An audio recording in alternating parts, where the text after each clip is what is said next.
नमस्कार श्रोते हो. असं म्हणतात इतिहास घडवणारी माणसं कधी इतिहास विसरू शकत नाहीत आणि इतिहास विसरणारी माणसं कधी इतिहास घडवू शकत नाहीत. असाच आपल्या रयत शिक्षण संस्थेचा इतिहास घडवणारे आपले अण्णा म्हणजेच पद्मविभूषण डॉक्टर कर्मवीर भाऊराव पाटील यांच्याविषयी स्वतःचे मनोगत मांडतो.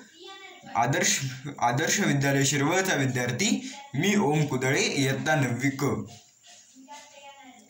ज्ञानाचा दिवा भारतीयांच्या मनामध्ये चेतवणारे, इथल्या माणसांमध्ये स्वाभिमान जागवणारे, देव दगडात नसून तो माणसात असतो हे हेरून इथल्या लोकांमध्ये माणुसकी जपणारे, बहुजनांच्या दारापर्यंत ज्ञानगंगा पोचावी म्हणून स्वतः झिजणारे आपले कर्मवीर अण्णा.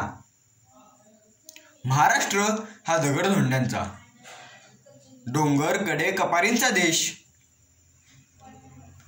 रत्नांच्या खाणी भली या मातीत नसतील, पण पृथ्वी मोलाची 1,00,000 रत्न याच मातीत घडली. त्यातीलच एक अनमोल रत्न म्हणजे आपले कर्मवीर अण्णा. असं म्हणतात ना, स्त्रीच्या अश्रूंमध्ये देखील तितकीच ताकद असते आणि तितकाच प्रभाव असतो. जसे पतिनिष्ठ सीतेच्या अश्रूंनी रामायण घडवले, द्रौपदीच्या अश्रूंनी महाभारत घडवले, त्याचप्रमाणे आपल्या लक्ष्मीबाई वहिनींच्या अश्रूंनी एक थोर शिक्षण सेवक, एक थोर समाज सुधारक घडवला. यशस्वी कोण होतात? जे योग्य निर्णय घेतात ते नव्हे, तर घेतलेला निर्णय योग्य होता हे सिद्ध करण्यासाठी अहोरात्र कष्ट करणारे लोकच यशस्वी होतात. वडिलांकडून रागात झालेल्या अपमानामुळे भाऊरावांनी वयाच्या 14व्या वर्षी घर सोडले व चालत साताऱ्यात गाठले. साताऱ्यात पोचल्यानंतर त्यांच्यासमोर पोटापाण्याचा प्रश्न उभा राहिला.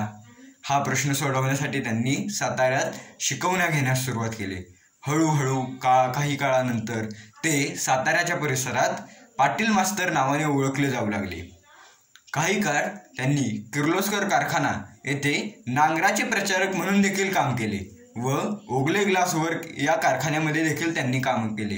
पण शिक्षणाची व त्यांची नाळ कधी तुटली नाही. याचाच परिचित आपल्याला 1919 मध्ये येतो. 1919 मध्ये काले या कोल्हापूरमधील गावात अण्णांनी रयत शिक्षण संस्थेची स्थापना करून रयत शिक्षण संस्थेचे पहिले हायस्कूल सुरू केले. पुढे रयत शिक्षण संस्थेचा विस्तार संपूर्ण महाराष्ट्रासोबतच परराज्यात देखील झाला. अण्णांवर शाहू महाराजांच्या विचारांचा भारी पगडा असलेला आपल्याला दिसतो. शाहू महाराजांचे कार्य जनमानसापर्यंत पोहोचवण्याचे काम अण्णांनी केले. ते कसे? शाहू महाराजांनी प्रत्येक विद्यार्थ्याला ज्ञानगंगा मिळावी म्हणून प्रत्येक जातीची स्वतंत्र वसतिगृहे चालू केली. जसे जैन मुलगा जैन बोर्डिंगमध्ये, मराठ्याचा मुलगा मराठा बोर्डिंगमध्ये, याप्रमाणे. तर अण्णांनी याचाच पुढचा टप्पा गाठला व सर्व विद्यार्थ्यांसाठी एकत्रित बोर्डिंग सुरू केले. याचा परिणाम असा झाला की येणारी पुढची पिढी जातीभेद, धर्मभेद असं मानणं सोडून दिलं. अशी अनेक वसतिगृहे आजही रयत शिक्षण संस्थेत अस्तित्वात आहेत. अण्णांनी सर्व जातीच्या मुलांना एकत्र शिकवले, एकत्र वाढवले, त्यांची वसतिगृहे देखील एकत्र तयार केली. शाळा वसतिगृहांसोबतच रयत शिक्षण संस्थेने महाविद्यालयांची देखील स्थापना केली. 1935 साली एक योग्य मार्गदर्शक शिक्षक घडवण्यासाठी अण्णांनी अध्यापक विद्यालयाची स्थापना केली. प्राचार्य शिवाजीराव भोसले म्हणजे अण्णांचे एकेकाळचे विद्यार्थी. अण्णांबद्दल एके ठिकाणी असं म्हणतात की माणसं कितीही प्रिय असली तरी देखील जेव्हा विचार माणसापेक्षा श्रेष्ठ होतात तेव्हाच माणूस हा विचारांच्या प्रकाशाखाली पारखला जातो. आणि असेच कर्मवीर अण्णांचे विचार हे श्रेष्ठ होते हे आपल्याला वेगवेगळ्या प्रसंगातून पाहायला मिळतेच. अण्णांच्या सहधर्मचारिणी लक्ष्मी वहिनी या देखील संपूर्ण 16 ओळ पाळणाऱ्या होत्या. अण्णांसोबत राहून त्या देखील संपूर्णपणे बदलल्या. दैनिक लोकसत्ताचे संपादक ह.रा. महाजनी एक अभ्यासू व्यक्तिमत्व. ते अण्णांना महाराष्ट्राचे बुकर टी वॉशिंग्टन असे संबोधतात। याचे कारण म्हणजे बुकर टी वॉशिंग्टन हे एक दक्षिण आफ्रिकेतील व्यक्तिमत्व। दक्षिण आफ्रिकेत त्यांनी शिक्षण प्रसाराचे, समाज सुधारणेचे कार्य केले। अगदी त्याच प्रकारचे कार्य अण्णांनी महाराष्ट्रात केले। त्यामुळे रा महाजनी अण्णांना महाराष्ट्राचे बुकर टी वॉशिंग्टन असे संबोधतात।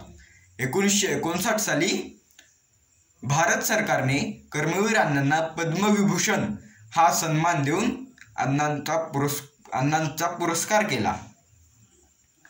तर अशा या थोर समाजसुधारकाचा मृत्यू हा 9 मे 1959 साली हृदयविकाराच्या झटक्याने पुणे जिल्ह्यातील ससून रुग्णालयात झाला। या महान समाजसुधारकाला माझे कोटी कोटी प्रणाम। जय हिंद, जय कर्मवीर।